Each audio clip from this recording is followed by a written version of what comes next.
আমরা এখন 4 স্পাইডারম্যানের সাঁতার প্রতিযোগিতা দেখব। প্রথমে আসে ব্ল্যাক স্পাইডারম্যান। ব্ল্যাক স্পাইডারম্যানটি পানিতে লাফ দিল আর হাঙ্গর মাছের সামনে পড়লো আর হাঙ্গর মাছ তাকে খেয়ে ফেললো। তারপরে রেড স্পাইডারম্যানটি পানিতে লাফ দিল আর দেখে যে হাঙ্গর, তারপর হাঙ্গরটি তাকে অনেক মারলো আর খেয়ে ফেললো হাঙ্গরটি। এবার হলো ব্ল্যাক স্পাইডারম্যানটির বেলা। ব্ল্যাক স্পাইডারম্যানটি নামলো আর নামে দেখে হাঙ্গর, তারপর তাকে অনেক মারলো আর এবং খেয়ে ফেললো। এবার আমাদের প্রিয় স্পাইডারম্যানটির পালা। প্রিয় স্পাইডারম্যানটি পারবে তা দেখতে চাইলে চ্যানেলটি সাবস্ক্রাইব করে একটি লাইক কমেন্ট শেয়ার করে যান।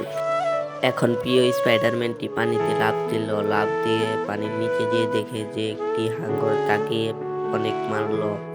মারার পর দেখে যে আরেকটি হাঙ্গর তাকে অনেক মারলো। তারপর একে একে সব হাঙ্গরকে মেরে ফেললো। তারপর আরেকটি হাঙ্গর এসে তারপর অনেকটি হাঙ্গর মেরে তারপর দৌড় দিল। দৌড়ে তারপরে প্রিয় স্পাইডারম্যানটি গেমটি জিতে যায়। প্রিয় স্পাইডারম্যানটি ভালোবেসে থাকলে একটি লাইক কমেন্ট শেয়ার